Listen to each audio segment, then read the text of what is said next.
Bab 1041. Misi untuk Brigade Garda Pusat. Pikiranmu benar. Keluarga Wang tidak akan membantu tanpa imbalan, dan keluarga-keluarga ini pasti sudah membayar mahal. Jika demikian, posisi keluarga Wang di Yanjing akan semakin kokoh di masa depan. Akan sangat sulit bagi keluarga Liang untuk melampaui mereka. Benar, kata Shen Sui terus terang. Sudah ada jurang pemisah antara keluarga Liang dan keluarga Wang. Setelah kejadian ini, jurang pemisah itu semakin melebar. Awalnya, aku ingin mendorongnya dan membantu keluarga Liang. Kalau dipikir-pikir sekarang, sepertinya aku malah lebih banyak merugikan daripada menguntungkan. Tidak sampai sejauh itu. Masih banyak hal positifnya, kata Shen Sui. Masalah sebesar ini telah terjadi, dan keluarga Wang telah membayar mahal untuk menguburnya. Mustahil menyelesaikan masalah ini hanya dengan beberapa patah kata. Itu membuatku merasa lebih baik. Itulah yang kumaksud. Aku sedang menyetir, jadi aku tidak akan bicara lama-lama denganmu. Tentu saja. Setelah menutup telepon dari Shen Sui, Lin Yi duduk di kursi goyang dan bersandar dengan tangan di belakang kepalanya. Kekuatan keluarga Wang kurang lebih telah melampaui harapannya. Mereka sebenarnya telah memblokir masalah sebesar itu. Dia telah meremehkan mereka. Namun, makna positifnya mungkin adalah status 5 keluarga yang dipimpin oleh keluarga Han akan merosot di Yanjing, terutama keluarga Han. Mustahil bagi mereka untuk bersaing dengan keluarga Liang lagi. Dengan ini, kekuatan yang hilang secara alami diserap oleh keluarga Wang, meningkatkan reputasi keluarga Wang. Lin Yi memejamkan mata dan menggosok pelipisnya. Dia telah meremehkan kekuatan di Yanjing. Selama 2 bulan berikutnya, kehidupan Lin Yi menjadi garis 2 titik. Dia menghabiskan sebagian besar waktunya di Zonghai, tetapi dia akan mengunjungi desa kebahagiaan dari waktu ke waktu. Penyiraman, penyiangan, penyemprotan pupuk, dan pemberian pakan pada babi. Lin Yi linglung. Apakah saya seorang miliarder atau petani? Dalam 2 bulan berikutnya, babi kecil itu telah tumbuh hingga lebih dari 80 kg. Ia hampir mencapai level 90, dan Lin Yi hampir menyelesaikan misinya. Selain itu, buah-buahan di rumah kaca sudah berwarna merah. Beberapa di antaranya sudah bisa dimakan. Ini semua berkat bantuan tanah emas dan ramuan peningkat kehidupan. Kalau tidak, pertumbuhannya tidak akan secepat ini. Lin Yi membuat perhitungan kasar. Dalam waktu sekitar seminggu hingga setengah bulan, ia akan bisa memanen 1 batch. Ia sangat menantikannya. Kring kring kring. Tepat ketika Lin Yi sedang memetik buah-buahan di rumah kaca, ponselnya berdering di sakunya. Itu adalah panggilan dari Tao Cheng. Apakah terjadi sesuatu? Ya, berkemaslah. Kita akan berkumpul di pangkalan pukul 10 besok pagi. Ada sesuatu yang penting untuk kita bicarakan, kata Tao Cheng. Mengenai rincian misinya, kami akan mengumumkannya saat Anda tiba di Yanjing. Percakapan mereka berdua singkat. Setelah membicarakan hal-hal serius, ia menutup telepon. Lin Yi mengemasi barang-barangnya dan berkendara kembali ke Zonghai.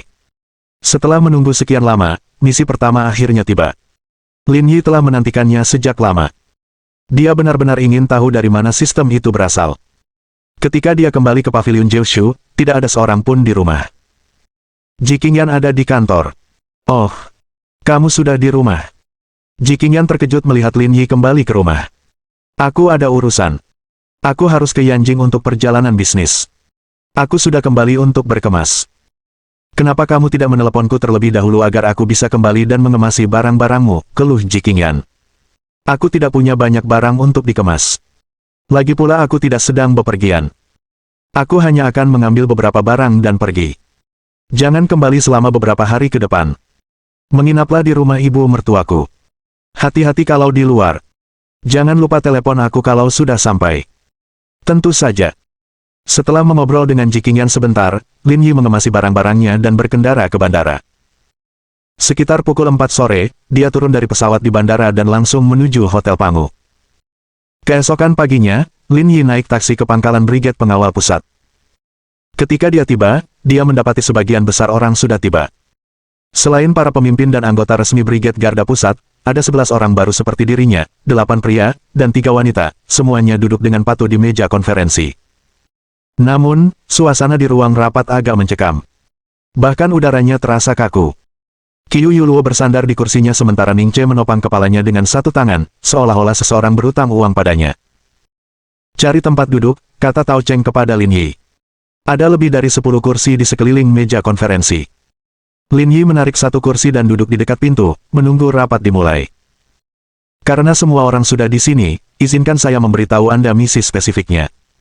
Ekspresi Liu Hong serius saat dia berkata. Alasan kami mengadakan uji coba ini adalah karena pada operasi sebelumnya, orang-orang dari tim kedua dan ketiga disergap. Sayangnya, mereka tidak sebanding dengan lawan mereka. Bab 1042. Apakah sudah terlambat untuk mundur sekarang? Semua orang yang hadir tanpa sadar duduk tegak. Berikutnya adalah puncak pertemuan. Qiu kecil, ceritakan detailnya kepada semua orang. Qiu Yuluo mengangguk dan berkata kepada orang-orang yang hadir. Baru saja, bos bilang kalau selama misi, tim 2 dan tim 3 terluka parah. Alasannya adalah keberadaan mereka bocor, yang hampir merenggut nyawa kita semua. Jadi, misi kali ini adalah balas dendam. Sembari berbicara, Qiu Yuluo mengambil remote control dan mengendalikan presentasi PowerPoint di layar lebar. Lin Yi mendongak dan melihat seorang pria asing berusia 50-an di layar. Dia gemuk dan memegang cerutu di tangannya, persis seperti Marlon Brando dalam The Godfather. Lalu, di bawah foto itu, muncul 3 orang lagi. 2 pria dan seorang wanita. Salah satu pria bertelanjang dada, tetapi tubuhnya penuh tato. Ia tampak seperti monster. Yang satunya lagi pakai jas dan dasi. Dia kelihatan agak tampan. Wanita yang tersisa mengenakan gaun merah. Rambutnya pirang dan matanya biru. Ia seksi dan menawan, bak Medusa yang mampu merayu jiwa. Namun, di mata orang berpengalaman seperti Lin Yi, dia tahu bahwa wanita seperti dia mungkin mengetahui lebih banyak posisi daripada dirinya. Jika ada kesempatan, mereka bisa bertanding. Nama pria bercerutu itu Jeffrey. Dia pemilik Black Gold Corporation di Meiguo. Bisnisnya berfokus pada penjualan intelijen di Pulau Tilia. 3 orang di bawah, dari kiri ke kanan, adalah 3 orang yang mencari keuntungan darinya. Nama mereka adalah Jimmy, Paul, dan Alisa. Di antara mereka, Paul dan Alisa memiliki tim pribadi dan aktif di Pulau Tilia sepanjang tahun. Mereka sendiri sangat kuat. Selain menjual informasi, mereka juga memiliki serangkaian bisnis seperti penyelundupan. Berdasarkan perhitungan kasar, lebih dari separuh biji bat yang mengalir ke Amerika Serikat berasal dari mereka. Qiu Yuluo mengendalikan kendali jarak jauh, dan foto pria pertama yang tubuh bagian atasnya terekspos diperbesar. Dia adalah perwira intelijen dari seluruh perusahaan emas hitam, dan dialah yang menjual informasi kami. Setelah mengatakan itu, ekspresi Qiu Yuluo membeku. Jadi target operasi ini adalah dia. Pada saat ini, Wang Bingyu berdiri dan membagikan dokumen di tangannya kepada semua orang yang hadir. Ini informasinya yang relevan. Kami telah menerima kabar bahwa kapal pesiar kuantum akan berlayar besok malam. Jimmy akan muncul di kapal dan berdagang dengan target yang tidak diketahui. Misi kami adalah menghentikannya di tengah jalan dan mendapatkan biji besi yang dibawanya. Setelah Wang Bingyu selesai berbicara, Qiu Yuluo melanjutkan. Ketua tim Ning dan saya akan memimpin tim untuk menyelesaikan misi ini. Di saat yang sama, ini juga merupakan misi percobaan bagi kalian sebelum kalian resmi bersinggungan dengan Pulau Tilia. Saya harap kalian semua dapat menjalankannya dengan baik. Ya, jawab semua orang serempak. Namun, Lin Yi duduk di kursi dengan diam dan tidak menanggapi. Dia prihatin dengan situasi di Pulau Tilia dan tidak tertarik dengan misi lain. Namun, misinya sudah diberikan, jadi dia tidak punya pilihan selain menerimanya. Namun, ada sesuatu yang mencurigakan yang tidak dapat dipahami Lin Yi, dan Qiu Yuluo tidak menjelaskannya dengan jelas. Dengan keamanan ketat Brigade Garda Pusat, bagaimana mungkin berita tentang operasi mereka bocor? Tempat ini terlalu mencurigakan. Qiu kecil, Ning kecil, aku serahkan sisa misi ini pada kalian berdua. Aku masih ada urusan lain, jadi aku pamit dulu, kata Liu Hong. Serahkan pada kami, kata Qiu Yuluo dengan serius. Setelah Liu Hong pergi, suasana di ruang rapat sedikit mereda. Zhang Hui berkata, Ketua tim, kapan kita akan bertindak? Kita akan berlayar sesuai waktu Meiguan, mulai pukul 6 sore, misi kita adalah mencapai pelabuhan Miami sebelum pukul 6 sore dan naik kapal, kata Qiu Yuluo sambil menatap semua orang. Ingat, kamu harus mendengarkan instruksi Siti dan tidak bertindak sesuai perintahmu. Ya. Melihat semua orang sudah siap, Qiu Yuluo menatap Tao Cheng. Tao Cheng mengerti dan memberi setiap pendatang baru selembar kertasan dan sebuah pena. Semua orang bingung dan tidak tahu apa yang mereka lakukan.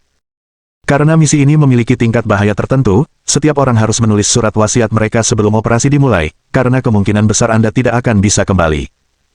Suasana di ruang rapat langsung berubah dingin. Selain Lin Yi dan anggota tim lama, ekspresi semua orang sangat jelek.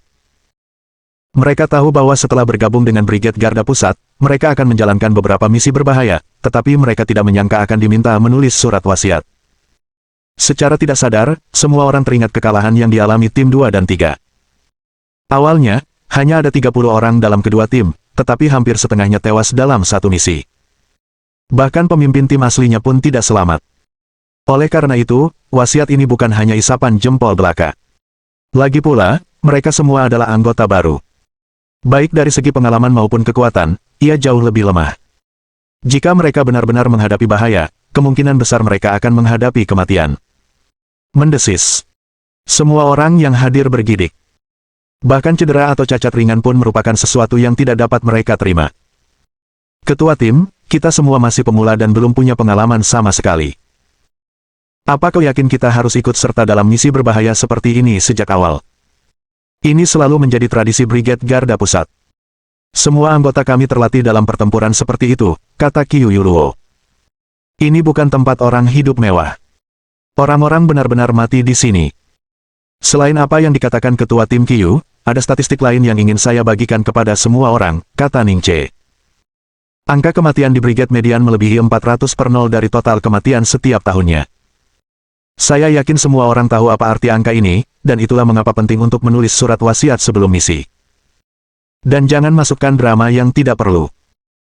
Kita tidak punya waktu untuk segmen tes psikologis ini, jadi kita harus menulis ini dengan baik. Mungkin berguna setelah misi. Kata-kata Ning Che memadamkan secercah harapan terakhir di hati semua orang. Meskipun jasa berjasa itu penting, dalam menghadapi kematian, semua orang merasa takut. Suara mendesing. Lin Yi menarik napas dalam-dalam dan merasa bahwa situasi di depannya benar. Berdasarkan adegan sebelumnya, semua orang memperlakukan Brigade Garda Pusat sebagai saluran promosi. Mereka merasa bahwa begitu bergabung dengan tempat ini, mereka pasti akan memiliki masa depan yang menjanjikan. Keluarga mereka juga akan menikmati masa depan yang cerah selama 20 tahun ke depan. Namun, dibandingkan dengan nyawa mereka sendiri, manfaat tersebut tidak ada gunanya.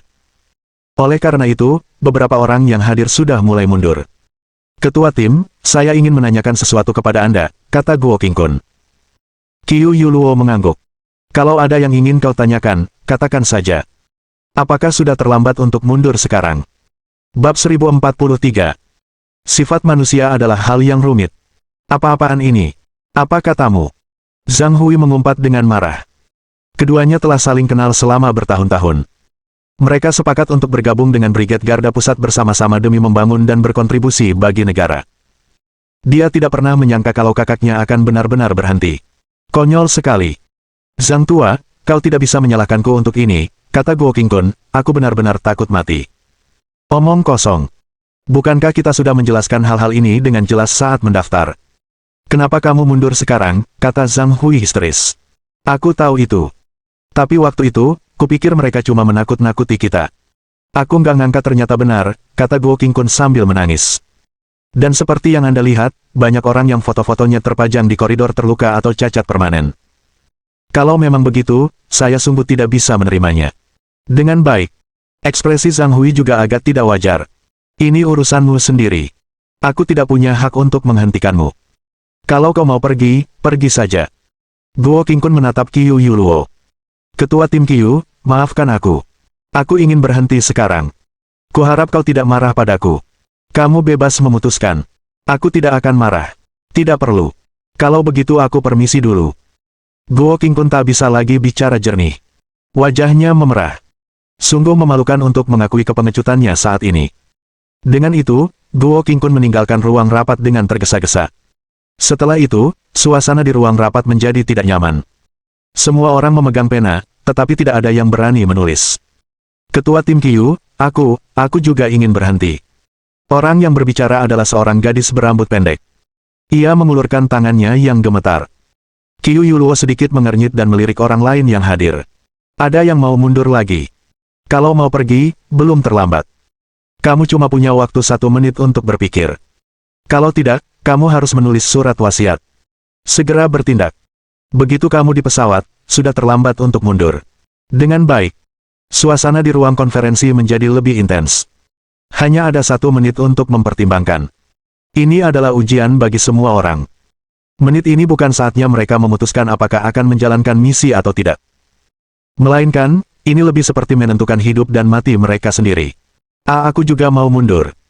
Seorang pria berambut pendek mengangkat tangannya dan berkata, "Baiklah, kalau kamu mau berhenti, kamu nggak perlu bilang.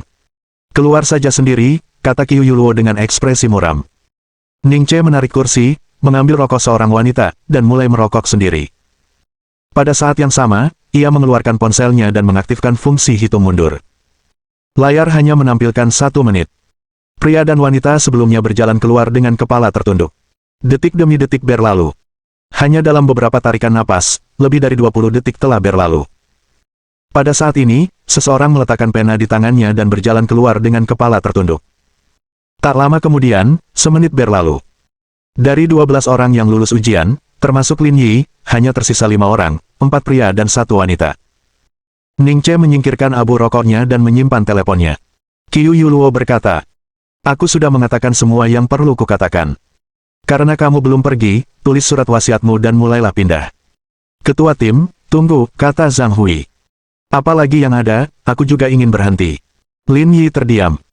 Dia baru saja bilang tidak akan mundur, bahkan memfitnah Guo Qingkun. Sekarang, dia benar-benar melakukan hal seperti itu. Sifat manusia adalah hal yang menarik. Qiu Yuluo sangat marah hingga dadanya naik turun. "Ayo pergi. Brigade Garda Pusat tidak membutuhkan seseorang sepertimu." Petik 2. Zhang Hui juga merasa malu dan tidak berani mengatakan apapun. Ia mengemasi barang-barangnya dan meninggalkan ruang rapat. Qiu Yuluo melihat arlojinya. "Hanya tersisa 4 orang. Aku tidak punya waktu untuk bicara omong kosong denganmu. Kalau kalian mau pergi, pergilah sekarang. Kalau tidak, mulai saja menulis surat wasiatmu." Sisanya sangat bertekad. Mereka memegang pena di tangan mereka dan menulis surat wasiat sesuai permintaan Qiu Yuluo.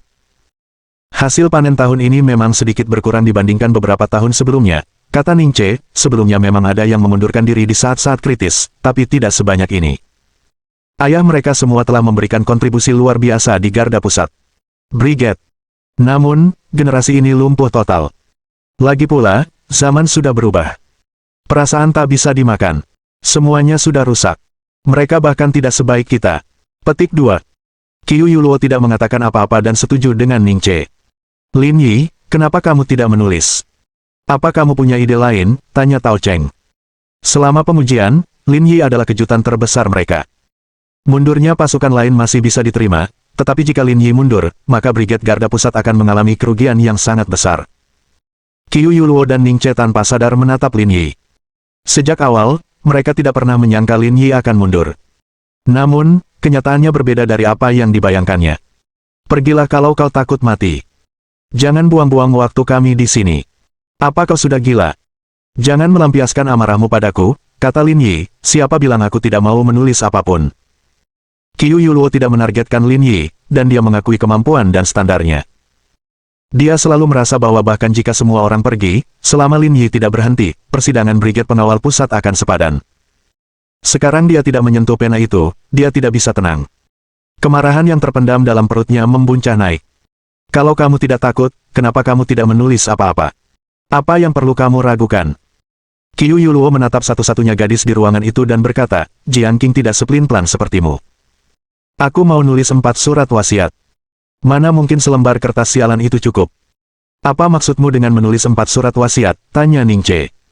"Saya percaya pada keadilan, setiap orang berhak mendapatkan pengakuan. Kualitas terbaik saya adalah saya tidak memihak, setiap orang memiliki tempat khusus di hati saya." Qin Yuluo. Ning Che. Apakah dia begitu sombong hanya karena dia tampan? "Anak muda, aku sangat mengagumimu." Ning Che tertawa dan berkata, "Tao Cheng, bawakan aku kertas-kertas lainnya." Tao Cheng tidak tahu harus tertawa atau menangis saat menyerahkan kertas itu. Lin Yi mulai menulis dengan santai, tidak terburu-buru. "Kalau 4 datang sekaligus, ginjalmu bisa tahan," goda Ning Che. "Kamu nggak lihat hasil tesnya? Seharusnya hasil tesku bagus, kan?" "Cek-cek, menggoda sekali." Ning Che melirik jam. "Setelah selesai menulis surat wasiat, bagaimana kalau kita jalan-jalan? Aku juga ingin merasakan sedikit kegembiraan itu." "Jangan khawatir, aku akan membawa alat kontrasepsi sendiri." "Tidak apa-apa. Kita akan punya waktu nanti." Orang-orang di ruang konferensi terdiam. "Jaga citramu." Kau telah mempermalukan Brigade Garda Pusat, kata Qiu Yuluo. Masih lebih baik daripada perawan tua berumur 10.000 tahun sepertimu.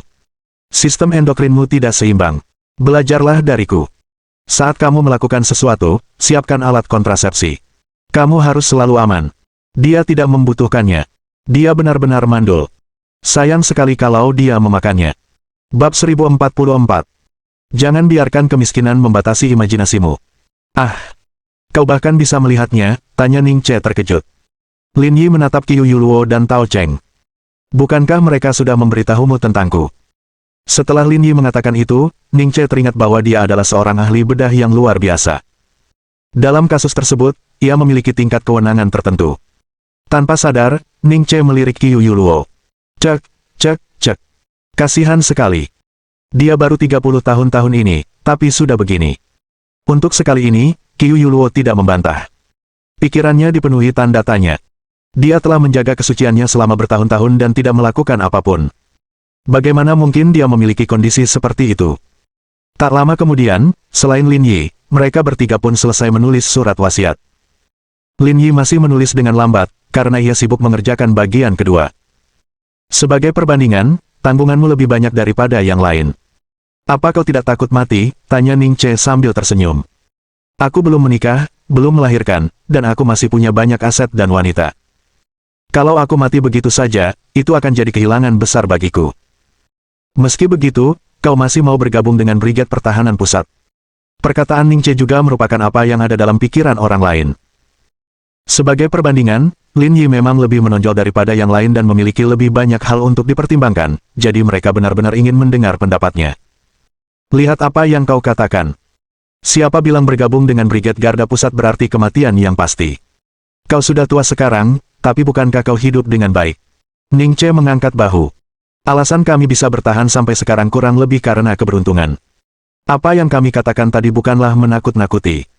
Misi Brigade Garda Pusat memang sangat berbahaya. Meskipun Ning Che orangnya terbuka dan berani, dia juga orang yang sangat teliti. Dia tidak ingin menggunakan omongan manis untuk mengelabui Lin Yi agar bergabung dengan Brigade Pengawal Pusat, jadi dia harus menjelaskan hal-hal ini dengan jelas kepadanya. Kurasa tidak seseram itu. Kalau terjadi apa-apa, aku akan lari saja, kata Lin Yi. Sekalipun aku tidak bisa mengalahkan mereka, aku yakin aku bisa lari lebih cepat dari mereka. Ning Che sedikit mengernyit. Maksudmu kau akan kabur kalau terjadi apa-apa? Jika aku bisa memastikan keselamatanku sendiri, aku pasti tidak akan lari, namun, jika situasinya salah, aku pasti harus lari, kalau tidak, apakah aku harus menunggu sampai aku mati? Bagaimana jika salah satu rekan timmu membutuhkan perlindunganmu? Ini tidak akan berhasil. Kita selalu bisa berbagi saat-saat indah dengan adil, tetapi jika ada masalah, kita tidak boleh terlalu sombong untuk melarikan diri. Kalau kamu bergabung dengan Brigade Garda Pusat dengan pikiran seperti itu, kurasa kamu tidak perlu menulis surat wasiat ini. Brigade Garda Pusat tidak menerima orang sepertimu. Apa yang sedang kamu bicarakan, kata Lin Yi. Apakah aku harus tinggal dan mati agar sesuai dengan nilai-nilai pengorbananmu? Kami tidak menganjurkan pengorbanan, tetapi orang pengecut sepertimu yang meninggalkan rekan satu timmu di saat kritis bukanlah yang diinginkan Brigade Garda Pusat, kata Qiu Yuluo. Aku akan memberitahu Bos Liu tentangmu, kecuali kau berubah pikiran. Sialan, buang-buang waktu saja. Lin Yi melempar penanya dan berbalik untuk meninggalkan ruang rapat. Ketiga pendatang baru itu merasa seperti sedang duduk di atas peniti dan jarum. Pria yang selalu meraih peringkat pertama di semua aspek ujian ini sungguh tak bisa dianggap remeh. Ia bahkan berani memarahi ketua tim. Baiklah, sekarang setelah kalian selesai menulis surat wasiat, kalian bisa pergi dulu, kata Tao Cheng. Oke. Jika aku tahu dia orang seperti itu, aku pasti tidak akan membawanya kembali. Qiu Yuluo duduk, penuh amarah. Ia memiliki ekspektasi tinggi terhadap Lin Yi, dan diam-diam ia merasa senang ketika Lin Yi akhirnya kembali untuk sidang. Tapi sekarang, dia mengatakan hal seperti itu. Ini adalah sesuatu yang tidak bisa diterima Qiu Yule.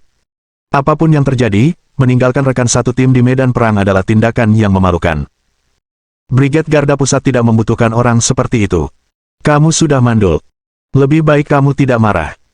Tidak ada gunanya, kata Ning Che. Meski mereka sering bertengkar dan merupakan kawan yang telah melewati hidup dan mati bersama, mereka tetap peduli satu sama lain. Aku memang tidak menyukainya sejak awal. Lebih baik dia pergi saja, kata Qiu Yuluo. Jika dia pergi menjalankan misi di medan perang di masa depan, bukankah dia akan meninggalkan rekan satu timnya di saat kritis? Namun pemikirannya sejalan dengan nilai-nilai masyarakat saat ini, kata Ning Che. Dia punya kekayaan, status, wanita, dan bahkan kekuasaan. Apa hakmu untuk membuatnya mengorbankan dirinya? Apa dia seharusnya begitu emosional? Dan izinkan saya katakan, jika dia tahu bahwa misi ini adalah untuk membalas dendam atas kematian rekan-rekan kita, saya rasa dia tidak akan datang. Kenapa kau bilang begitu? Kalau dia tidak mau datang, kenapa dia mau ikut sidang Brigade Garda Pusat? Di usianya, dia punya segalanya yang seharusnya dimiliki seorang pria. Dia tidak peduli dengan apapun yang ditawarkan Brigade Garda Pusat kepadanya. Ning Che menyalakan sebatang rokok lagi dan berkata, yang dia pedulikan adalah Pulau Tilia. Selain itu, tidak ada hal lain di dunia ini yang menarik baginya. Dan sekarang kau ingin orang yang sama sekali tidak ada hubungannya ini datang dan membalaskan dendam rekan-rekan kita. Apa haknya? Hanya karena kau mandul, kau bisa melakukan hubungan seks bebas. Apa kau tidak merasa konyol? Tapi kita sudah mengalaminya selama bertahun-tahun. Itulah sebabnya kita siap berkorban kapan saja. Nilai-nilai kita memang seperti ini, tapi kita tidak bisa mengharapkan semua orang sama, kata Ning Che sambil menginjak puntung rokok. Tapi, kau melakukan hal yang benar. Pria seperti dia lebih cocok jadi teman kencan, bukan teman kencan. Setelah mengobrol dengan Ning Che sebentar, Qiu Yuluo merasa jauh lebih baik. Baiklah, jangan bahas ini lagi. Kumpulkan tim, aku tidak akan membiarkan mereka lolos. Aku harus balas dendam. Kenapa aku? Kamu mau kemana? Aku mau ke rumah sakit.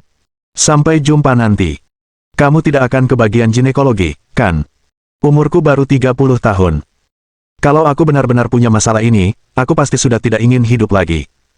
Sialan. Setelah meninggalkan pangkalan, Lin Yi tidak terburu-buru pergi. Ia mencari tempat makan sebelum naik taksi ke bandara. Lin Yi hendak naik pesawat ketika dia melihat Qiu Yuluo, Ning Che, dan yang lainnya berjalan keluar bandara. Melihat Lin Yi lagi, suasana hati Qiu Yuluo membaik pesat.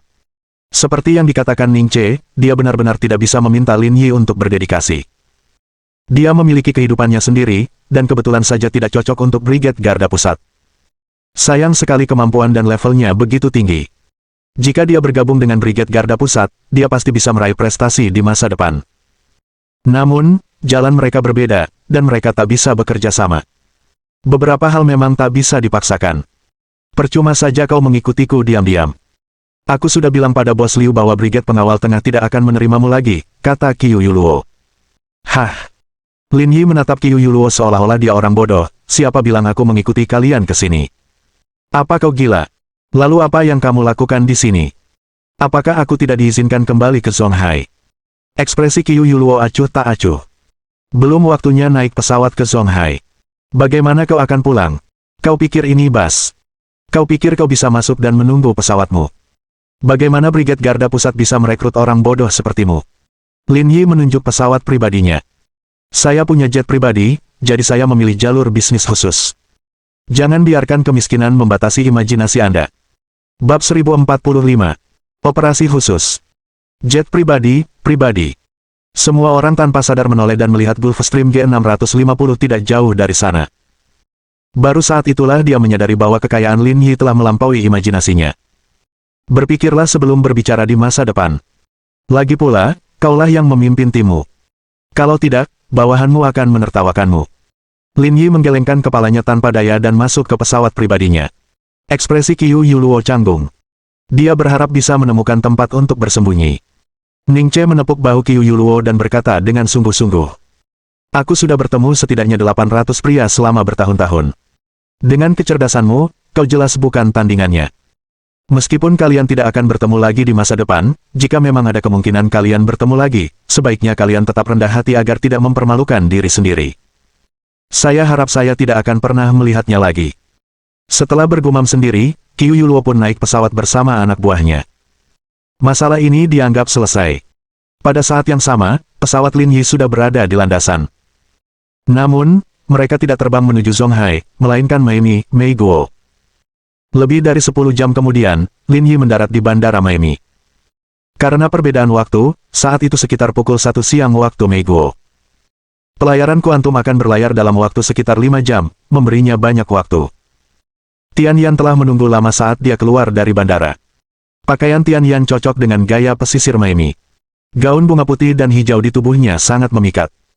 Namun, gaun yang awalnya segar dan mudah kehilangan pesona, kecil dan segar saat dikenakan oleh Tian Yan karena ukurannya yang lebih besar. Tian Yan telah tiba di Meiguo lebih dari 2 bulan yang lalu untuk mempersiapkan pengadaan global mesin fotolitografi. Ia belum kembali sejak itu. Presiden Lin. Tian Yan berjalan mendekati Lin Yi dan berkata, "Kamu sudah di sini selama hampir 3 bulan, ini berat untukmu." Tian Yan tersenyum. "Inilah keuntungan menjadi eksekutif lajang. Tidak masalah kemana saya ditugaskan." "Kamu cukup optimis," kata Lin Yi. "Saat kamu mulai merencanakan pernikahanmu, aku akan memberimu angpau besar. Saat aku bertemu seseorang setampan Presiden Lin, aku akan mempertimbangkan untuk menikahinya." Petik 1. Kalau begitu kau akan mati sendirian. Tian Yan tertawa genit, menciptakan gelombang seperti ombak di pantai. Saat mereka mengobrol, Tian Yan membawa Lin Yi ke sebuah hotel di pantai. Hal ini juga diatur secara khusus oleh Lin Yi agar lebih mudah baginya untuk bergerak nantinya. Mereka berdua memesan sesuatu di restoran hotel. Saat makan, Lin Yi bertanya, "Apakah bisnis di sini berjalan lancar?" "Semuanya berjalan dengan sempurna, Andi Grove sangat kooperatif dan kami tidak menemui kesulitan apapun," kata Tian Yan. "Saya sudah banyak bicara dengan Direktur Sen beberapa hari terakhir ini. Berdasarkan perkembangan kami saat ini, pekerjaan saya di sini akan selesai sebulan lagi. Sebulan lagi, mesin fotolitografi kami akan siap." Lin Yi menarik napas dalam-dalam. "Akhirnya aku berhasil mengeluarkan benda ini. Benar. Memang cukup emosional. Kita sudah menginvestasikan begitu banyak energi untuk memulai dari awal." Tian Yan juga sedikit emosional. "Ketika saatnya tiba, perusahaan kita di sini dan akuisisi saham Intel akan terungkap. Ini hanya masalah waktu." Lin Yi berpikir sejenak dan berkata, "Saya rasa sekarang, banyak orang sudah mulai meragukan kita, bukan?" "Memang. Minggu lalu, ada 2 pemasok yang ingin menunda pengiriman barang dengan alasan mereka gagal dalam inspeksi komoditas. Lagi pula, mereka tidak menyebutkan waktu pengiriman. Saat itu, saya menduga pemilik modal di balik mereka pasti sudah merasakan sesuatu. Bagaimana penyelesaiannya pada akhirnya?" Tian Yan menyisir rambutnya dengan gaya genit. "Saya memanfaatkan celah hukum setempat untuk menuntut mereka sebelum mereka patuh memasok kami lagi. Untungnya, kami cukup cepat. Jika kami menunda 10 hari hingga setengah bulan lagi, kecepatan pengadaan global mungkin akan terhambat." Naluri bisnis orang-orang ini sangat tajam. Mereka bereaksi sangat cepat. Jauh di luar ekspektasi saya. Tian Yan mengangguk tanpa komitmen. Para kapitalis di Wall Street sungguh luar biasa. Mereka semua lebih sensitif daripada anjing. Itu sudah pasti. Dalam hal ini, sosialisme tidak akan pernah bisa mengejar kapitalisme karena aturan dunia ini ditetapkan oleh orang kaya, jadi mereka punya lebih banyak referensi, kata Lin Yi. "Di negara kita beda. Kamu bisa menghisap darah rakyat jelata seperti nyamuk, tapi kalau kamu seperti vampir, regulator akan menamparmu. Sama seperti Bosma beberapa bulan yang lalu. Kurasa akhir-akhir ini dia sedang tidak baik-baik saja," kata Tian Yan sambil tersenyum. "Itulah sebabnya aku tidak ingin menjadi orang terkaya. Aku tidak bisa tidur nyenyak ketika orang-orang memikirkanku setiap hari." Namun, setelah mesin fotolitografi dirilis, Lingyun Group akan sepenuhnya memasuki pasar modal internasional. "Ini adalah gelombang yang belum pernah terjadi sebelumnya bagi kami," kata Tian Yan. "Sekalipun kamu tidak menginginkannya, posisi orang terkaya bisa saja jatuh kepadamu. Semua risiko modal terkait akan mengikutinya." Petik 1. Kita harus mengambil langkah ini cepat atau lambat. Kita akan hadapi apapun yang terjadi. Tidak perlu terlalu dipikirkan. Selama aku yang mengendalikan asetnya, itu bukan masalah besar." Lin Yi makan dengan sangat cepat.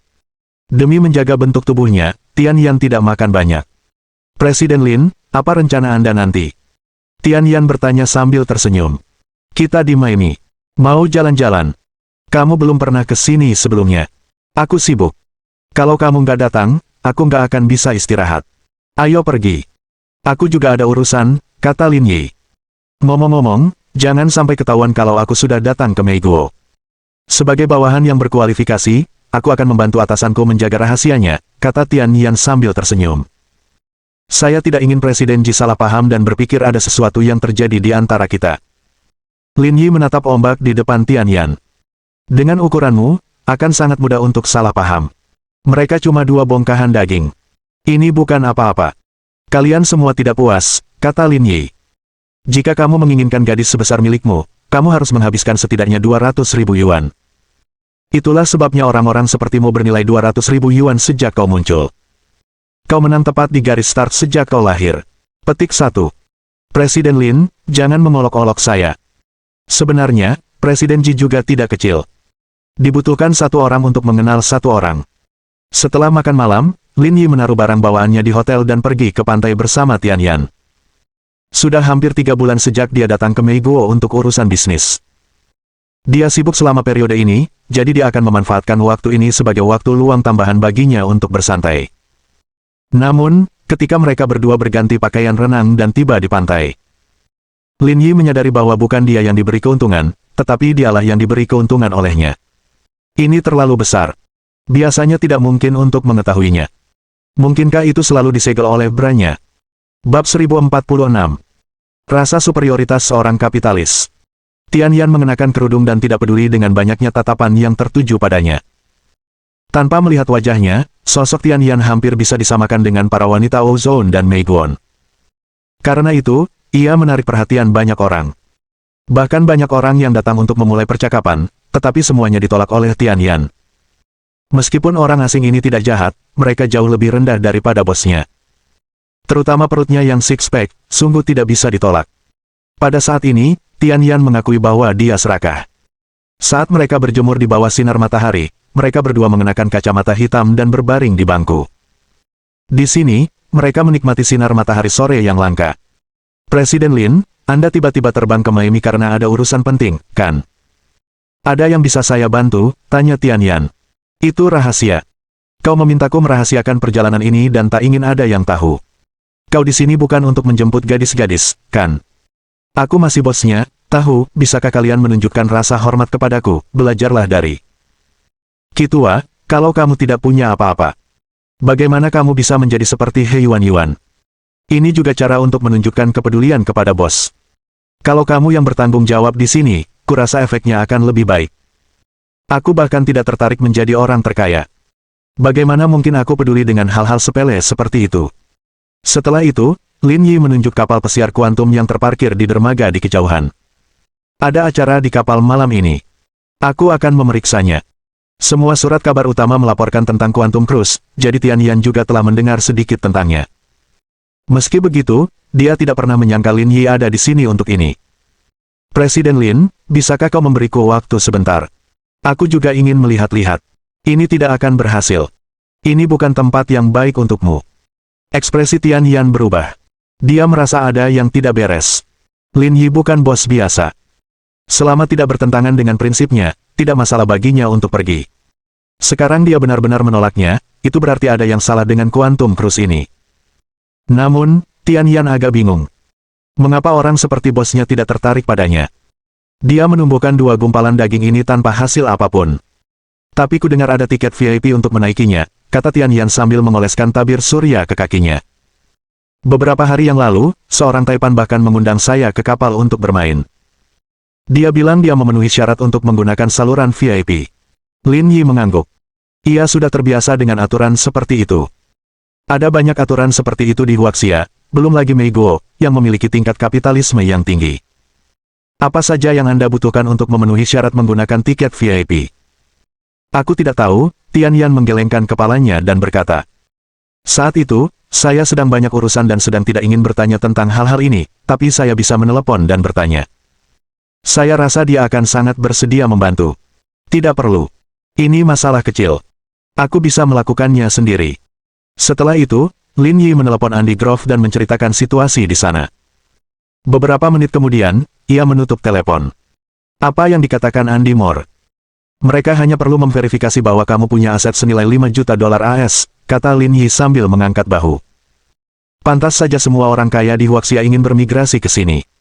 Selama mereka punya uang, mereka diperlakukan seperti bangsawan. Sederhana dan kasar. Tian Yan mengangguk tanpa komitmen. Dulu, saya dengar dari orang lain bahwa selama kita punya uang, kita bahkan bisa membeli martabat manusia di sini. Namun, saya tidak merasakan apa-apa saat itu. Sekarang setelah saya punya uang dan berinteraksi dengan lebih banyak orang, saya menyadari bahwa itu benar. Jadi di tempat seperti ini, orang kaya menjadi sangat kaya, dan orang miskin menjadi sangat miskin. Sebenarnya, Maimi baik-baik saja. Kalau aku di Chigo, aku bahkan gak berani keluar setelah jam 6 sore. Kacau banget. Itulah mengapa kamu harus berhati-hati di sini. Bisnis pada akhirnya hanya bersifat material. Tidak ada gunanya terlibat masalah. Tian Yan menatap Lin Yi sambil tersenyum. Presiden Lin, apa yang akan Anda lakukan jika saya diperkosa di sini suatu hari nanti? Aku akan membantumu membunuhnya, kata Lin Yi dengan santai. Aku juga akan memberi mereka bonus dan menghabisi seluruh keluarga mereka. Tian Yan tersenyum. Dengan jaminan seperti itu, tidak ada yang perlu ditakutkan. Sekitar pukul 5 sore, mereka berdua berkemas dan kembali ke hotel. Tian Yan telah berada di sisi Lin Yi sepanjang waktu, dan dia juga membantunya dengan sertifikasinya. Sebagai bawahan, dia telah melakukan yang terbaik. Presiden Lin, kamu ingin membawa benda ini ke dalam pesawat. Ekspresi Tian Yan berubah terkejut saat Lin Yi memegang pisau bedah dan belati Mode Defense Master hitam di tangannya. Kapal pesiar adalah pengalaman yang luar biasa, tetapi kehadiran kedua barang ini mengubah suasana. Aku membawanya untuk membela diri, kata Lin Yi dengan santai. Apakah aku membuatmu takut? Memang. Tian Yan mengangguk. Bahkan di levelmu, kau masih harus membawa barang-barang ini. Kenapa rasanya seperti sedang syuting drama polisi lagi? Lin Yi berhenti sejenak. Dari sudut pandang tertentu, situasinya agak mirip. Baru saat itulah Tian Yan mengerti mengapa dia tidak membawanya ke kapal. Mungkin itu sangat berbahaya. Namun, hampir semua orang yang naik kapal kali ini adalah pengusaha kaya. Lagi pula, para Meigon sudah lama gelisah. Sebelum naik kapal, mereka pasti akan memeriksa hal-hal ini. Dalam hal ini, mereka sangat ketat. Tidak apa-apa. Aku sudah memikirkan solusinya. Tian Yan mengangguk dan tidak mengatakan apapun lagi. Kemampuan dan level Lin Yi jauh di atas dirinya. Karena dia berani melakukan ini, dia pasti sudah siap. 10 menit kemudian, Lin Yi selesai bersiap. Aku tidak ada urusan lain di sini. Lakukan saja apa yang perlu kau lakukan. Kalau ada masalah, hubungi aku kapan saja. Baik, Presiden Lin. Dengan itu, keduanya berjalan keluar dari hotel dan berpisah. Lin Yi berjalan menuju kapal pesiar sementara Tian Yan pergi ke bandara. Waktunya belum tiba untuk naik, tetapi sudah banyak orang yang mengantre di bawah. Antrean itu setidaknya 50 meter, dan popularitasnya di luar imajinasi Lin Yi. Di antara mereka juga terdapat banyak wajah orang Huaxian, yang memberikan kesan familiar. Seperti yang dikatakan Tian Yan sebelumnya, karena Meiguo lebih kacau, proses boarding menjadi lebih rumit. Ada seperangkat peralatan keamanan yang mirip dengan yang biasa Anda temukan di bandara. Mereka akan memeriksa orang-orang yang menaiki kapal untuk melihat apakah mereka membawa senjata berbahaya. Namun, Lin Yi sudah memiliki beberapa informasi dasar sebelum naik ke kapal, jadi ia memasang alat pelindung di dalam kopernya. Seharusnya tidak menjadi masalah untuk menangani pemeriksaan tingkat ini, jadi ia tidak khawatir. Selain itu, Lin Yi melihat jalur keberangkatan lain tak jauh dari sana. Namun, lorong ini sedikit kosong. Hanya ada beberapa orang, dan tidak ada peralatan untuk diperiksa. Semuanya tampak biasa saja. Kontras ini membuat Lin Yi merasa seolah-olah surga membantunya. Tidak mengherankan, jalur lainnya adalah jalur VIP. Mereka bahkan tidak memiliki peralatan keamanan apapun, yang sangat mengurangi risiko baginya. Meskipun dia sudah memahami situasi di sini, Lin Yi tidak terburu-buru untuk naik ke kapal. Ini karena dia melihat Qiu Yuluo dan yang lainnya bersiap untuk naik. Totalnya ada 9 orang. Selain 3 orang dari tim 2 dan 3 anggota baru, ada 2 pria asing di samping Ning Che. Lin Yi sedikit mengernyit. Dia tidak melihat 2 anak laki-laki asing di bandara. Tapi sekarang mereka berdiri bersama dengan Ning Che, menunjukkan bahwa mereka adalah anggota tim 3.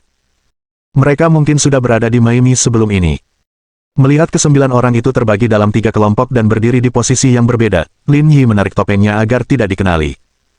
Operasi ini akan dilakukan secara terpisah. Jika mereka menemukannya, tindakannya akan menjadi tidak berarti. Bab 1047. Naik kapal untuk menemukan seseorang. Mereka akan menaiki kapal pada pukul 6 waktu Meiguon. Orang-orang yang menjaga kapal di bawah naik satu demi satu. Namun, Qiu Yuluo dan yang lainnya masih tertinggal, dan giliran mereka belum tiba. Sekitar 1 jam kemudian, orang-orang yang mengantre untuk naik kapal, termasuk Qiu Yuluo dan yang lainnya, sudah naik satu persatu. Lin Yi juga bersiap dan berjalan menuju lorong VIP. Tuan, tolong tunjukkan tiket dan identitas Anda. Pembicaranya adalah seorang gadis muda Kaukasia berusia 20-an dengan beberapa bintik di wajahnya. Lin Yi mengeluarkan tiket dan sertifikatnya. Gadis Kaukasia itu memeriksanya dan mendapati tidak ada yang salah. Ia berkata dengan sopan, "Kamu bisa naik sekarang. Semoga perjalananmu menyenangkan." "Baiklah, terima kasih." Lin Yi mengangguk dan bersiap menaiki kapal. Hidup memang seperti itu. Ketika kita siap menghadapi kemungkinan terburuk, hasilnya seringkali lebih baik dari yang diharapkan. Sama seperti saat naik pesawat kali ini, dia sudah melakukan banyak persiapan sebelumnya, tetapi pada akhirnya, dia tidak membutuhkan satu pun. Dia bisa dianggap beruntung. Senang rasanya menjadi kaya. Tuan dari Huaxia, tunggu. Dia baru saja berjalan kurang dari 1 meter ketika Lin Yi mendengar seseorang memanggilnya dari belakang. Si pembicara berusia pertengahan 40-an, berdiri di belakang gadis kulit putih berseragam biru tua, tetapi ia bukan polisi setempat. Ia adalah salah satu awak kapal. "Apa itu? Saya perlu memeriksa kasus Anda." Lin Yi menatap pria parubaya yang berbicara. Orang di depan juga membawa sesuatu. "Kenapa kau harus memeriksaku?" "Tidak ada alasan khusus. Karena kamu orang Huaxia, jadi kita harus memeriksanya." "Diskriminasi rasial." Tidak, bukan itu yang kumaksud." Pria parubaya itu mengangkat bahu dan berkata, "Aku cuma mau cek sederhana." "Tentu saja, kalau kamu Meiguan, aku nggak perlu melakukannya." "Sayangnya, kamu bukan." Lin Yi tersenyum dan berjalan kembali. Ia membuka kotaknya dengan santai, memperlihatkan tumpukan dolar Meiguan baru. Orang-orang kaya di depan dan di belakangnya acuh tak acuh. Mereka semua orang kaya dan tidak peduli dengan uang. Namun, para staf biasa ini tidak bisa tetap tenang. Mereka semua adalah Meiguan yang hidup di lapisan bawah masyarakat. Mereka belum pernah melihat uang sebanyak itu seumur hidup mereka. "Ini yang ingin kubawa. Kau boleh memeriksanya sesukamu. Tapi, kalau ada yang hilang, kau yang harus bertanggung jawab," kata Lin Yi. "Selain itu, menurut hukum negara bagian, tindakan Anda saat ini merupakan diskriminasi rasial. Saya akan mengadukan Anda kepada pihak berwenang setempat nanti." Pria parubaya itu ketakutan dan tidak berani berbicara untuk waktu yang lama, dia juga tidak berani naik dan memeriksa barang-barang Lin Yi. Isinya dolar Meiguan. Kalau dia menjebaknya, situasinya akan sangat rumit dan dia bisa kehilangan pekerjaannya. "Itu tugasku. Aku berhak memeriksa barang-barangmu." Lin Yi merentangkan tangannya. "Kau memang berhak memeriksa, jadi kau boleh memeriksa sebanyak yang kau mau, tapi aku berhak menuntutmu. Apa kau pikir hakim akan membantumu, seorang Meiguan, atau mereka akan percaya pada dolar Meiguan di tanganku?" Pria parubaya itu benar-benar tercengang. Dia hanya meremehkan para teran ini dan ingin mempersulitnya. Dia tidak pernah menyangka akan mendapat masalah. "Baiklah, aku sudah selesai memeriksa. Kamu boleh pergi sekarang." Lin Yi tersenyum dan mengeluarkan setumpuk dolar Meiguan dari kotak dan menyerahkannya kepada gadis Kaukasia itu. "Nona cantik, ini hadiah untukmu, semoga harimu menyenangkan di tempat kerja." Mengambil uang dari Lin Yi, gadis Kaukasia itu sangat gembira. "Terima kasih, Tuan yang tampan. Tuhan pasti akan memberkati perjalanan Anda dengan sempurna." "Terima kasih." Lin Yi mengucapkan terima kasih sambil tersenyum, lalu menutup kotak itu dan menaiki kapal. Sebagai salah satu kapal pesiar terbesar di dunia, Quantum jauh lebih besar dari Starfish. Ada bar dan kolam renang di mana-mana. Mereka bahkan bisa merasakan sensasi terjun ke laut yang mendebarkan di sini. Kapal pesiar biasa mungkin punya fasilitas seperti itu. "Pak, sesuai aturan pelayaran ini, lantai 4 ke atas adalah area aktivitas VIP. Anda bisa merasakan berbagai pengalaman di sana. Semoga perjalanan Anda menyenangkan," kata pelayan berkulit putih yang bertugas menerima mereka. "Baiklah, terima kasih." Lin Yi sudah mengetahui informasi dasar ini sebelum menaiki kapal. Berdasarkan peraturan yang berlaku, tamu biasa hanya dapat bergerak di lantai pertama hingga ketiga. Karena mereka yang memiliki kualifikasi VIP tidak memiliki batasan dalam ruang lingkup kegiatan mereka, berdasarkan aturan tersebut, jelaslah bahwa para perencana acara ini hanyalah kapitalis tradisional. Lin Yi membawa barang bawaannya dan naik lift ke lantai 5. Kamar yang dia pesan ada di sini. Sekarang, dia telah menggunakan semua informasi yang diketahuinya. Adapun apakah dia bisa menemukan orang bernama Jimmy, itu tergantung pada keberuntungannya. Karena Lin Yi menaiki kapal relatif terlambat, kapal pun berangkat tidak lama kemudian. Kapal raksasa itu menerobos air laut biru. Ombak putih membumbung tinggi saat Quantum Cruise yang besar berlayar ke laut. Lin Yi kembali ke kamarnya. Dekorasi interiornya tidak kalah dengan suite mewah di hotel. Itu sesuai dengan reputasi Quantum. Sambil membuka koper, Lin Yi mengeluarkan semua dolar Meiguan. Di antara catatan itu, selain pisau bedah dan belati, terdapat laptop ultra tipis. Ini semua perlengkapan yang dibawanya dalam perjalanan ini. Sambil memegang komputer, Lin Yi terhubung ke jaringan kapal pesiar. Kemudian, ia membuka perangkat lunak peretasan, Snort. Di bidang peretasan, Lin Yi bukanlah seorang ahli. Ia hanya memiliki sedikit pengetahuan dasar. Namun, Lin Yi, Shen Tianzuo, Sun Fuyu, dan Lu Ying telah bertukar informasi tentang ini sejak lama, jadi meskipun levelnya saat ini tidak terlalu tinggi, itu tidak buruk. Ditambah lagi, sistem jaringan area lokal kuantum tidak memiliki keamanan yang tinggi, dengan level Lin Yi, tidak sulit untuk membobolnya. Rencana Lin Yi sangat sederhana. Ia ingin meretas jaringan area lokal kapal pesiar dan memeriksa informasi hunian kapal. Dia berencana untuk menemukan pria bernama Jimmy dengan cara seperti itu. Setelah 20 menit, perangkat lunak berhasil diretas. Yang tersisa hanyalah pekerjaan pemindaian yang membosankan. Menurut perkiraannya, akan memakan waktu sekitar 1 jam untuk menyelesaikannya. Yang bisa dilakukannya hanyalah menunggu. Setelah menyelesaikan persiapan untuk malam itu, Lin Yi meletakkan komputernya. Dia mengeluarkan pisau bedah dan belati dari kompartemen kotak dan pergi ke aula di lantai 4 untuk memeriksa situasi di sini. Aula di lantai 4 panjang dan sempit. Panjangnya sekitar 100 meter, tetapi lebarnya tampaknya hanya 20 meter. Namun, hal itu tidak memengaruhi atmosfer yang meledak-ledak di sini. Ini karena tidak ada pesta koktail di sini. Itu hanya kasino berskala besar. Segala hal yang memalukan diizinkan di sini. Selama Anda punya uang, Anda bisa melakukan apa saja di sini. Bahkan lebih gila dari pameran jet eksekutif Pulau Yawan. Karena ini Meiguo. Asal kamu punya uang, hukum pun akan memihakmu. Bab 1048. Tidak ada orang seperti itu ditemukan. Suasana di gedung perjudian itu sangat hidup. Di sini, bukan hanya laki-laki saja yang menjadi gila, bahkan wanita pun akan sama. Bahkan banyak wanita yang tidak segan-segan mengeluarkan biaya, memanjakan diri dengan memamerkan kekayaan secara mewah, seolah-olah ikut serta dalam pesta uang. Lin Yi tidak tertarik berjudi karena dia tahu cara melakukannya. Selama keterampilan seseorang cukup baik, memenangkan 100.000 atau 80.000 yuan bukanlah masalah. Namun, memenangkan 1 juta yuan hampir mustahil. Sebab, tidak mungkin rumah itu merugi dalam jangka panjang. Meski begitu, demi acara ini, Lin Yi tetap menukarkan chip senilai puluhan ribu dolar.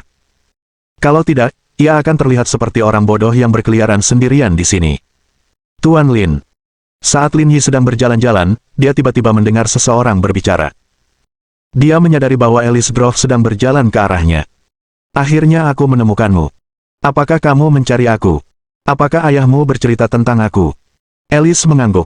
Aku sedang di Hernando dekat sini untuk perjalanan bisnis. Ayahku tahu kau di sini dan memintaku untuk datang dan tinggal bersamamu. Ayahmu sangat manis. Alice tersenyum pahit, merasa sedikit sedih. Kalau saja dia tidak mengambil keputusan itu saat itu, semua tidak akan jadi seperti ini. Itu semua bagian dari deskripsi pekerjaan kami, kata Alice. Tapi aku benar-benar terkejut kau ada di sini, karena ini permainan judi untuk orang kaya. Ada banyak hal kotor yang terjadi.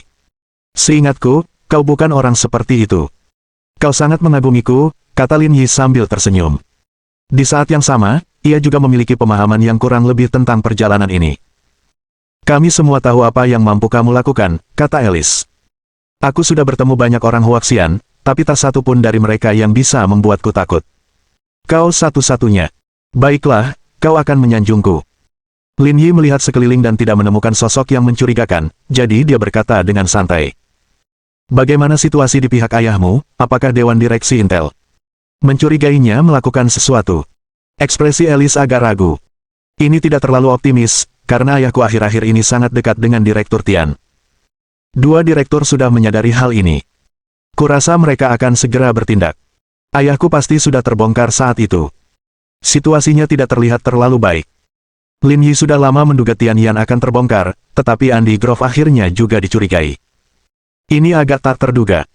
Pada akhirnya, dia telah meremehkan para kapitalis di Wall Street. Memang, waktu aku pergi ke Hernando untuk perjalanan bisnis kali ini, ada yang mengikutiku dan ingin menyelidikiku, tapi aku menepisnya. Aku tidak akan ikut campur dalam urusan keluargamu, kata Lin Yi, uang yang kuberikan pada ayahmu sudah cukup untuk membiayai pensiunnya. Saya tahu itu. Terima kasih, Tuan Lin. Lin Yi mengangguk dan tidak melanjutkan topik ini. Dia bertanya, apakah ini semua hiburan di kapal? Ada yang lain. Selain itu, fasilitas hiburan lainnya semuanya berpusat pada perempuan. Tuan Lin seharusnya bukan orang seperti itu, kan? Apa yang kau bicarakan? Aku bukan biksu. Kalau Tuan Lin butuh sesuatu, kau bisa cari aku. Setidaknya, aku lebih bersih daripada wanita lain. Aku tidak membicarakan itu. Lin Yi menunjuk orang-orang di aula. Menurutku orang-orang ini agak rendah kelasnya. Alice agak bingung. Pada dasarnya beginilah situasi di kapal. Namun, akan ada beberapa orang yang memesan kamar sendirian. Entah apa yang mereka lakukan di sana, tapi mereka jelas tidak bisa hidup tanpa perempuan dan perjudian. Tentu saja, barang selundupan juga diperbolehkan di sini.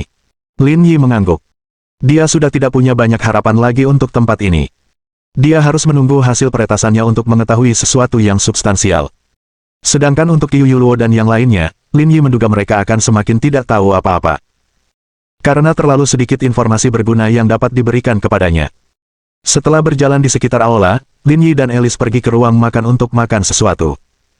Desain dan dekorasi restorannya berstandar bintang 3 Michelin. Selain itu, mereka juga menyediakan hidangan lezat dari berbagai negara.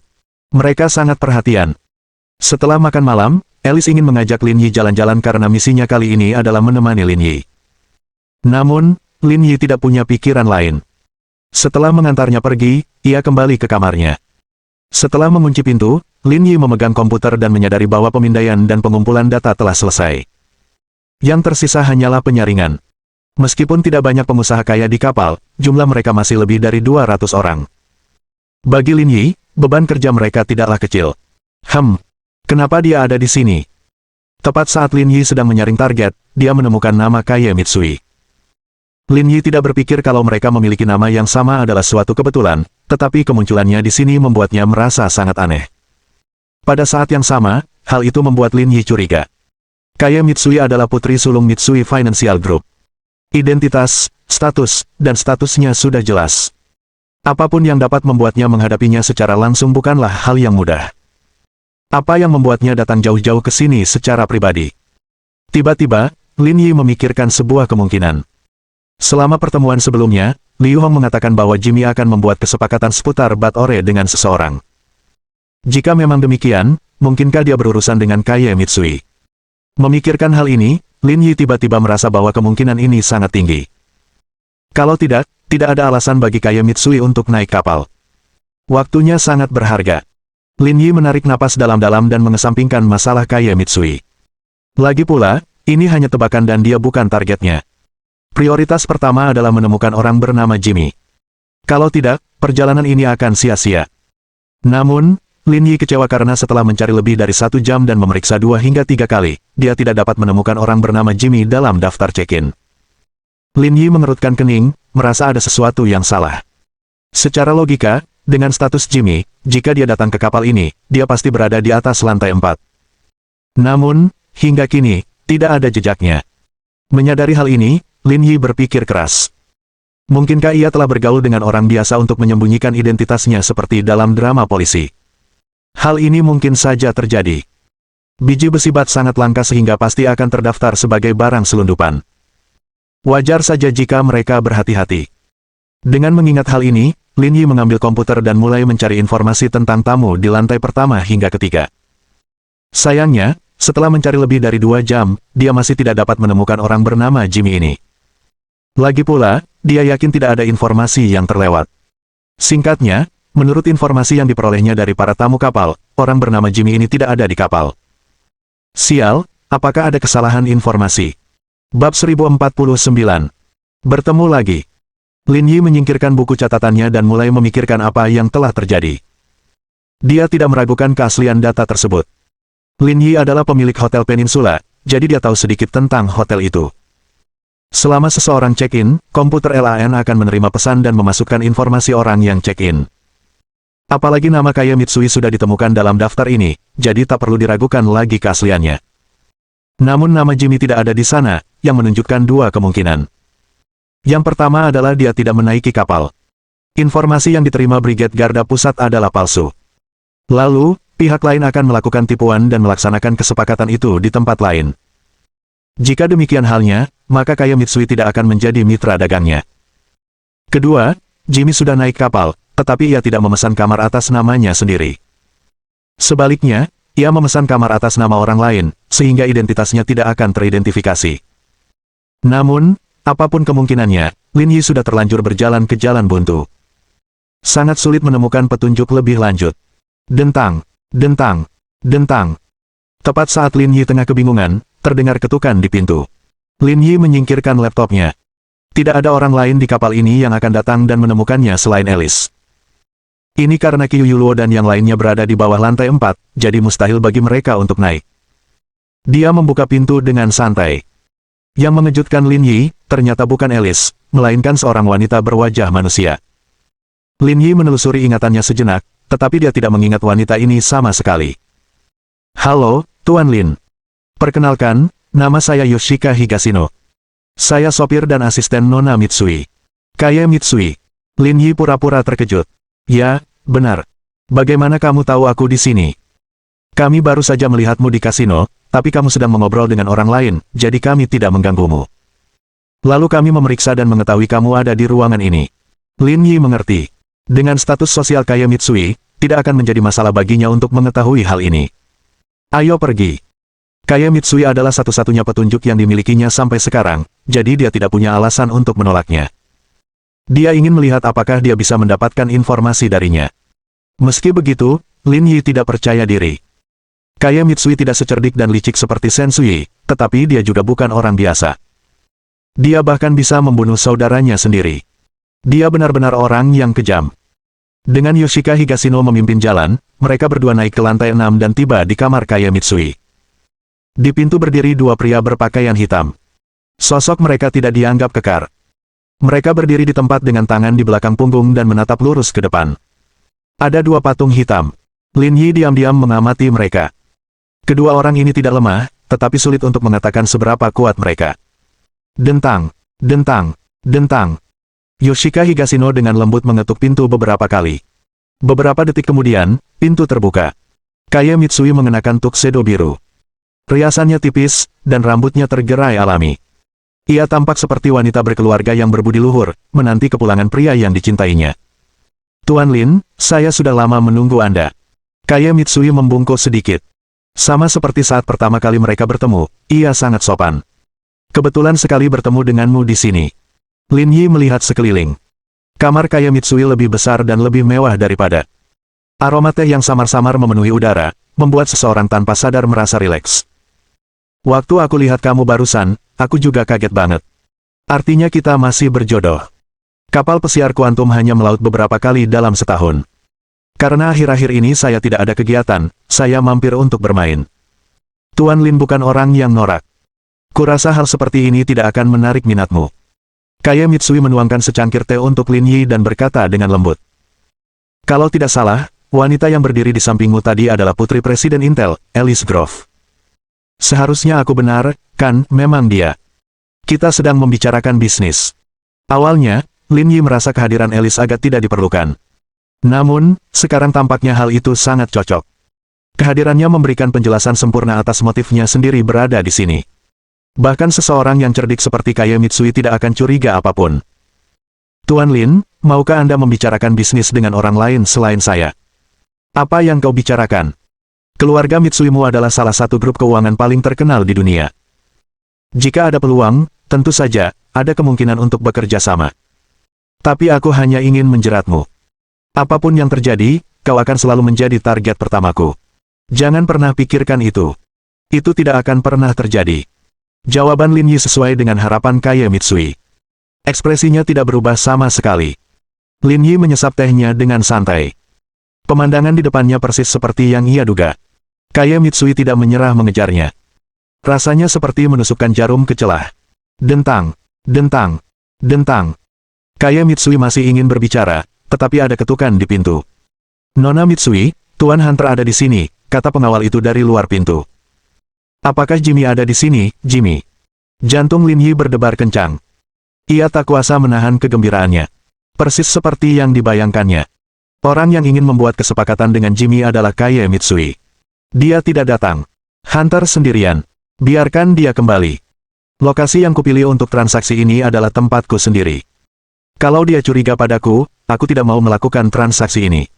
Dimengerti, Nona Mitsui. Ruangan menjadi hening saat Lin Yi menyesap tehnya. Kamu ada janji dengan orang lain. Kalau ada urusan, aku pulang dulu ya. Tidak terburu-buru. Kaie Mitsui tersenyum dan berkata, ini cuma bisnis kecil. Sebaiknya kita bisa bernegosiasi, tapi kalau tidak bisa, ya sudahlah. Pak Lin adalah hal terpenting dalam pikiran saya. Saya minta maaf atas kejadian itu. Tidak banyak perbedaan etnis antara Huaxia dan Sunrise Land. Saya sudah tinggal di Huaxia bertahun-tahun sebelumnya, jadi selera estetika saya mirip dengan kebanyakan gadis Huaxia. Kaie Mitsui memegang cangkir dengan kedua tangan dengan malu-malu. Aku tidak takut Tuan Lin menertawakanku. Kau memang tipe idealku. Banyak selebritas Sunrise Landese yang tidak bisa dibandingkan denganmu, jadi. Lin Yi tidak meragukan hal ini. Ia sangat percaya diri dengan penampilan dan bentuk tubuhnya. Jadi apa? Saat pertama kali kita bertemu, saya katakan bahwa Anda bisa membawa kejayaan bagi negara bukan hanya karena memfasilitasi kerja sama kita, tetapi juga karena saya mengagumi Anda. Petik 1. Kaie Mitsui menundukkan kepalanya seperti gadis pemalu. Jika Tuan Lin berkenan, aku bisa menawarkan diriku tanpa syarat untuk menghabiskan malam yang indah bersamamu. Bab 1050. Target muncul. Lin Yi mengelus dagunya saat dia memeriksa Kaie Mitsui. Jika aku menolakmu setelah kau mengatakan begitu banyak, aku akan terlihat seperti seorang pengecut. Terima kasih, Tuan Lin. Merupakan suatu kehormatan bagi saya untuk mendapatkan kesempatan ini. Apakah wanita Sunrise Landese suka menempatkan diri mereka pada posisi rendah? Di depan pria yang kamu suka, tidak masalah jika aku sedikit rendah hati. Cek, cek, cek. Kalau tidak, kenapa mereka bilang perempuan Sunrise Landese itu baik? Sungguh membuka mata saya untuk melihat Anda secara langsung hari ini. Tuan Lin, jangan khawatir. Saya tidak punya motif tersembunyi untuk ini hari ini. Saya hanya berharap Anda bisa mengambil alih kendali atas saya. Kaie Mitsui berdiri dari lantai dan perlahan membuka resleting di sisi gaunnya. Kulit putihnya terlihat, hanya tertutupi tali bra hitamnya. Kecantikan yang menutupi area-area rahasianya ini jauh lebih menarik daripada sekadar melihatnya telanjang. Kaie Mitsui melepas gaunnya dan berdiri di depan Lin Yi dengan pakaian dalamnya. Aku akan mengisi bak mandi untukmu. Cek, cek, cek. Lin Yi mengerucutkan bibirnya. Kaie Mitsui benar-benar tak tertahankan. Tak lama kemudian, suara air mengalir terdengar di kamar mandi. Kaie Mitsui tidak terburu-buru untuk keluar, dan Lin Yi tidak berniat untuk masuk. Suasananya tegang dan halus. Suara mendesing. Tepat saat Kaie Mitsui hendak menghentikan air, suara seseorang mengetuk pintu terdengar. Kaie Mitsui bergegas keluar dan melihat Lin Yi, ingin tahu apa yang sedang terjadi. Lin Yi membungkuk dan melemparkan gaun itu. Pakai bajumu dulu. Kaie Mitsui mengambil pakaian itu. Sambil memakainya, ia bertanya dengan keras. Apa yang terjadi di luar sana? Retakan. Tak terdengar jawaban dari luar pintu. Yang terdengar hanyalah suara kunci yang dirusak. Pintu didorong terbuka dan 3 pria masuk. Kedua pengawal Kaie Mitsui sudah tergeletak di tanah. Hal yang sama juga terjadi pada wanita bernama Yoshika Higashino. Namun, kondisinya sedikit lebih baik. Ia tidak pingsan, tetapi ia sudah kehilangan mobilitasnya. Melihat orang yang memimpin ketiganya, pupil mata Lin Yi mengerut. Inilah orang yang dicarinya. Apa yang sedang kau lakukan? Tanya Kaie Mitsui dingin. Saya benar-benar minta maaf karena mengganggu kesenanganmu. Melihat pakaian Kaie Mitsui yang acak-acakan, Jimmy tidak menyembunyikan apapun saat dia mengukurnya dengan kurang ajar. Dia tampaknya ingin mengambilnya untuk dirinya sendiri. Ekspresi Kaie Mitsui tenang, dan dia sama sekali tidak takut pada orang yang berdiri di depannya. Apa yang kamu lakukan sangat tidak sopan terhadap keluarga Mitsui. Tidak, tidak, tidak. Nona Mitsui, jangan bicara begitu. Ekspresi Jimmy berlebihan, tapi tidak ada rasa takut di wajahnya.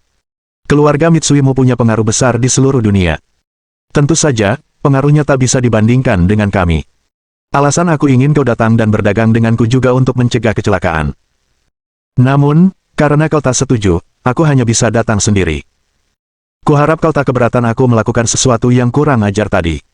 Alih-alih menjawab secara langsung, dia melirik kotak di tangan Jimmy. Aku tidak mau repot-repot membuang napasku untukmu. Karena kamu sudah membawa semuanya, serahkan saja uang dan barang-barangnya. Tentu saja tidak masalah. Tapi ada beberapa hal yang mengganggu pemandangan di sini. Kurasa kita harus mengatasinya dulu. Dia jodohku. Kalau kau berani menyentuhnya, kesepakatan hari ini akan dibatalkan. Aku akan membuatmu menghilang dari dunia ini. Kaie Mitsui mungkin menyukai Lin Yi, tetapi tidak sampai pada titik di mana dia akan melakukan sesuatu untuknya. Alasan dia berkata demikian adalah karena dia ingin menjaga Lin Yi di sisinya. Dia tahu betul kemampuan Lin Yi, dan dia pasti bisa melindunginya selama dia tetap di sini. Meskipun mereka berdua tidak terlalu dekat, tidak menjadi masalah untuk meminta bantuannya. Karena itu, apapun yang terjadi, Kaya Mitsui tidak akan membiarkannya pergi. Hanya ini jaminannya. Jimmy terus mengamati Lin Yi, lalu melirik Kaya Mitsui. Saya tidak tertarik mengetahui siapa dia, selama itu tidak memengaruhi kesepakatan kita. Apakah menurutmu aku sebodoh dirimu jika melibatkan orang yang tidak relevan dalam hal ini? Jika memungkinkan, Kaya Mitsui juga tidak ingin Lin Yi muncul di sini. Namun, ia tak punya pilihan. Demi keselamatannya sendiri, hanya ini yang bisa ia lakukan. Karena orang-orang dari Black Gold Corporation ini benar-benar mampu melakukan apa saja. Namun, dia tidak terlalu khawatir saat ini. Selama dia berhati-hati, Lin Yi tidak akan mengetahui isi kesepakatan itu dan tidak akan mengganggu urusan selanjutnya. Jimmy mengangkat bahu. Ayo kita mulai sekarang. Keluarkan barang-barangmu.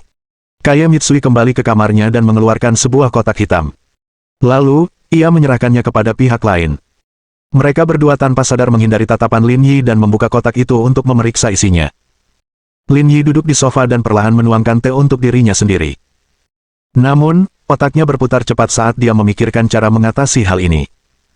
Lin Yi menduga benda di dalam kotak Jimmy adalah biji bas.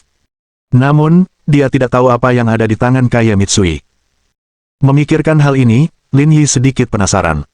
Apa yang ditawarkan keluarga Mitsui sebagai imbalan atas biji besi di tangan Jimmy? Dengan nilai biji bas, ia akan menukarkannya dengan apapun yang tidak memiliki nilai signifikan.